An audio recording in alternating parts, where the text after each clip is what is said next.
Hey there gardeners, Chris here from Garden Steading. I wanted to talk about putting together a jack raised garden bed. This is the square ended bed. This is the 1500 by 500 by 300. So that is 1.5 meters long, 0.5 meters wide and 0.3 meters or 30 centimeters like a standard ruler tall. So it's not a super deep bed.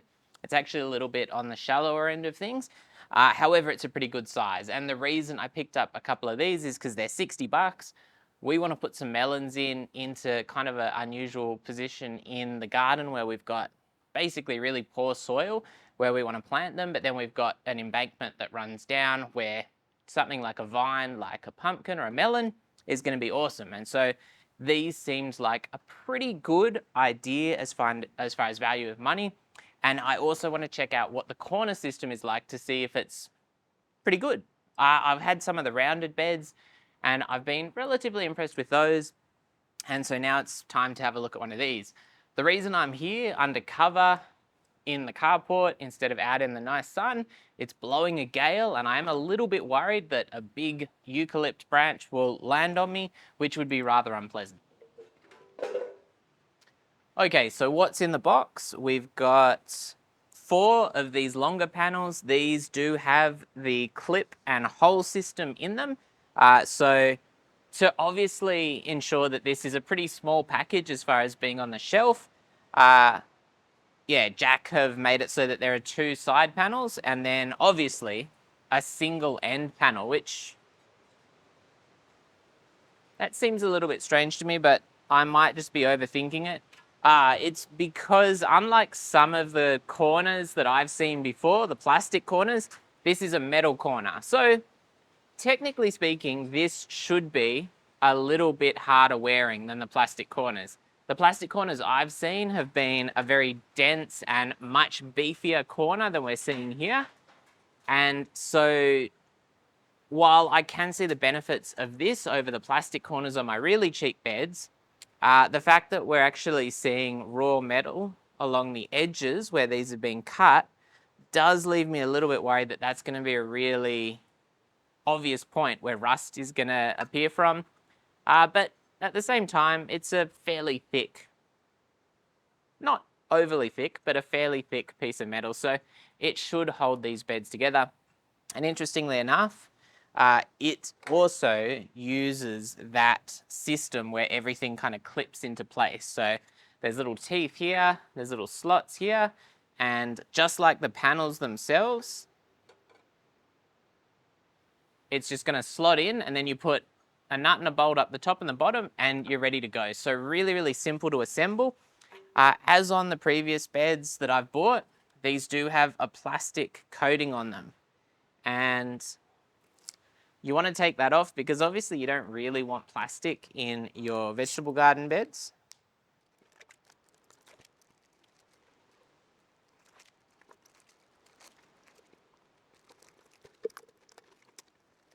That is one side of the panel done. As I said in my last video, to get the plastic off a little bit more easily, I'd lay these out on the grass in the sun. It warms up the plastic, it makes it a little bit more flexible and less likely to break, and then you can pull it off in larger pieces. The other thing to keep in mind is that both sides of these panels have the plastic on them. So I would definitely recommend taking it off both sides, obviously.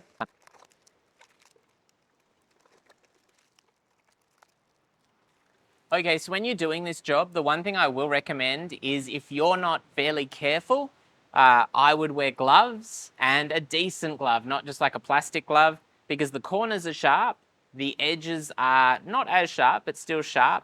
And because of this tooth system, you can actually catch yourself on those teeth, and getting the plastic off them is a little bit finicky. So it just pays if you're the kind of person who injures yourself easily or heals slowly to take the precaution and yeah, just be a little bit careful getting these ready. Now, I'm not going to show you me getting all of these panels unplasticked because it is going to be the longest and most time-consuming part of the job.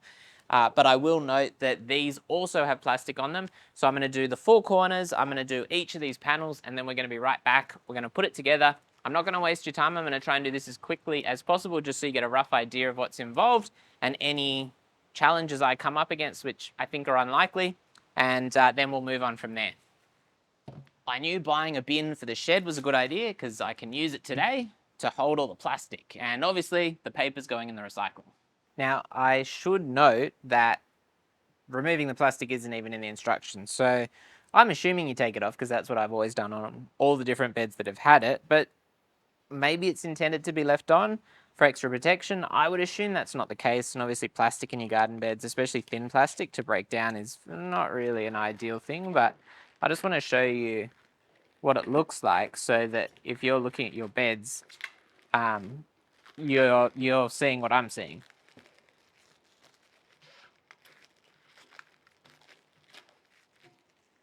And the plastic is rolled in under those edges, so that makes it quite hard to get out.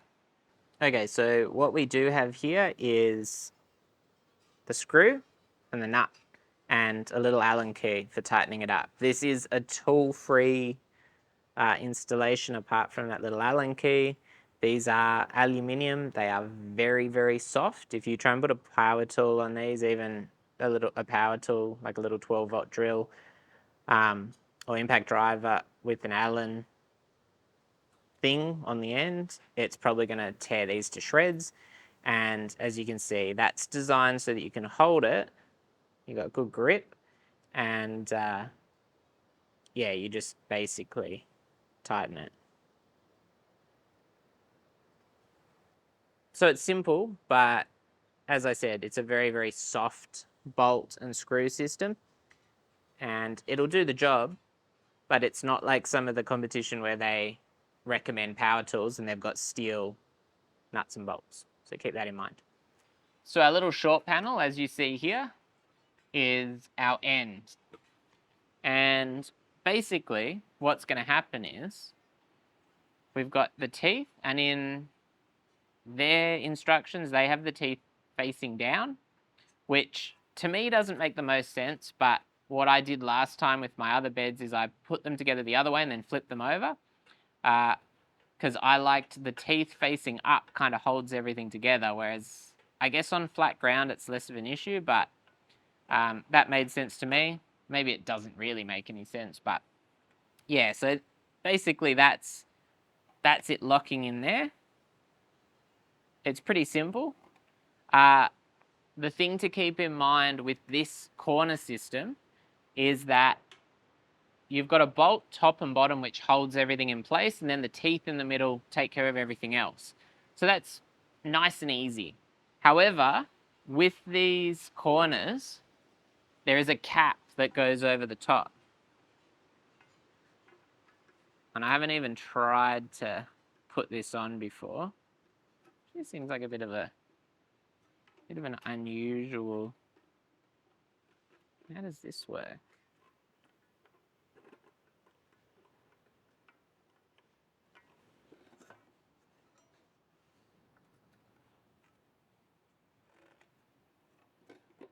Yeah, so that goes on there, and then as long as you haven't tightened your bolt up, it will slide over the bolt, but the top of the corner is kind of integral to those top bolts. So don't tighten everything up and then go, oh, I need to put my corners in, because that's not going to work too well. I'll bring it over for you. So, corner system, as you can see there, actually not a bad idea. That's where your nut and bolt, or your screw and nut, will go.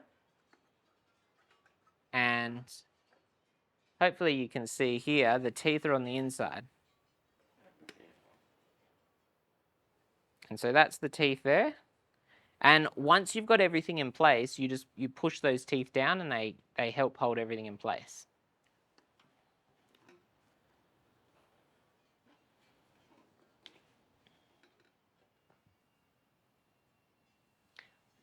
So having gone over the basics of how that's going to go together, I'm just going to put this together, and you'll be able to kind of see me do it. I'll probably speed up the footage, and we will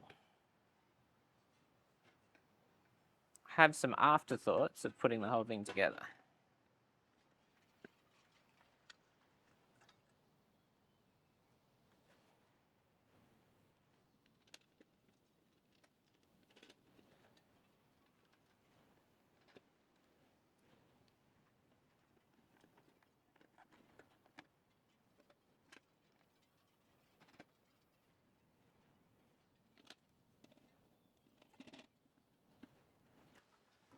Let's have a quick look at some of the details.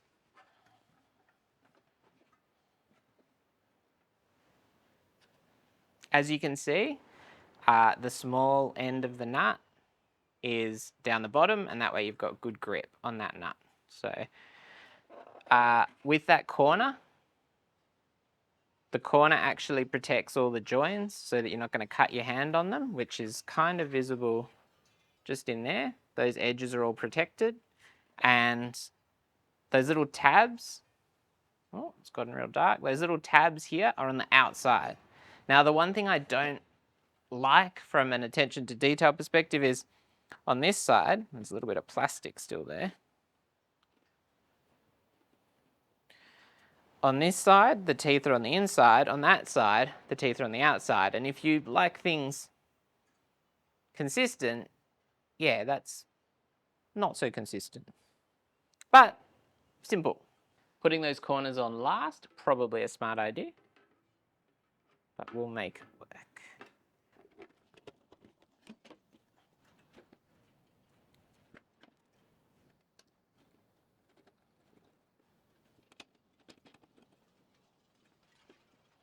When I'm doing these beds, which basically, I mean, they all have an end and then some middle panels.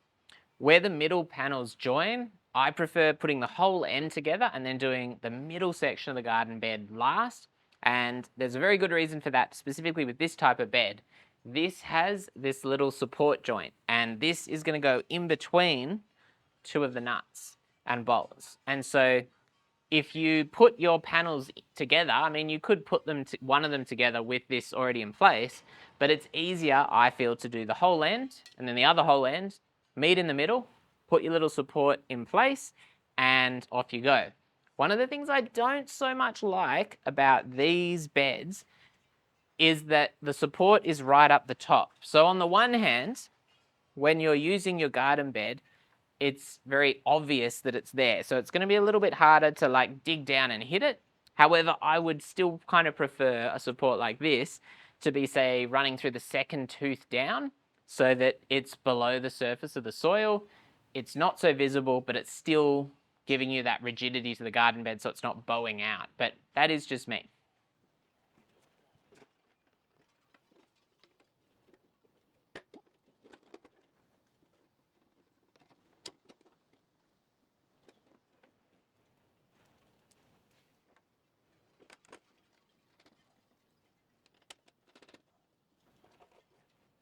Let's try putting the bolts in lightly, and then we'll put those corner caps on last just to make it a little easier.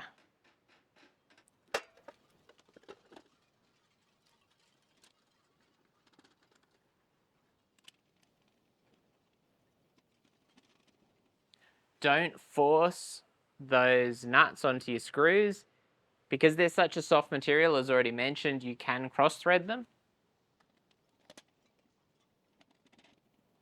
Obviously, the bottom ones can be done up much tighter.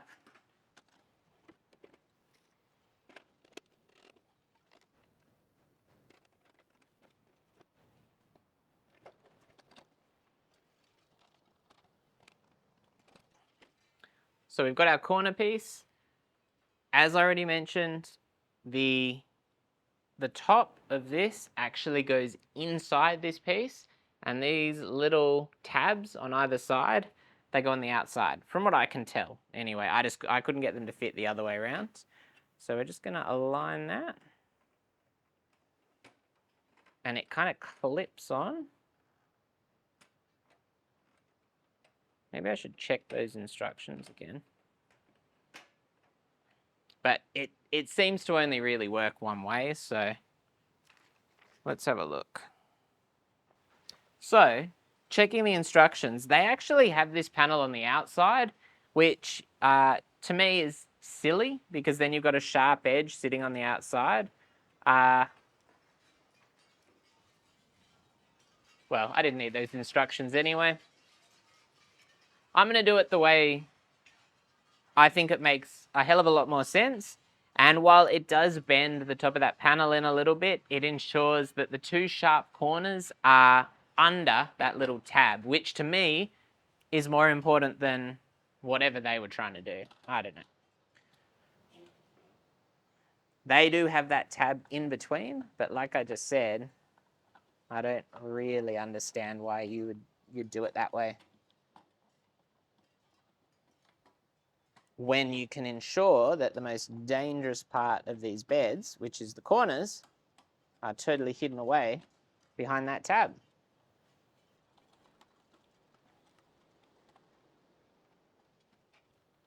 Has this been easier? No. Just put those bolts, nuts and bolts in last, I would say.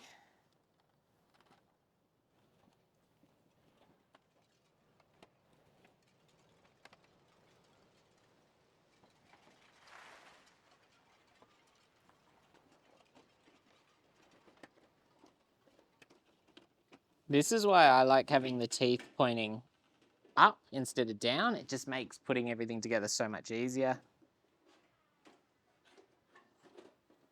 I followed their instructions on this one, but the next one, I'm going to do it my way.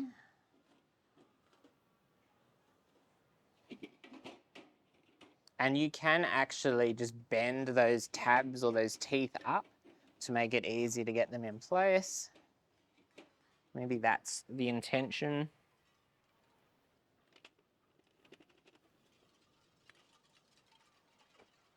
So the bed is actually quite flimsy. I could actually almost justify there being two of these brackets, one top and one bottom, because obviously once you put it down, it's less of an issue, but it's a very, very flimsy bed when you're just looking at it like this.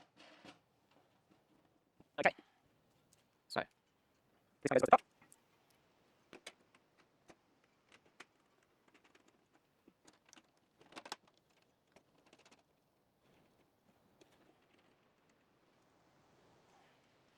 And we've got a couple of spare screws or bolts and nuts, which is always good.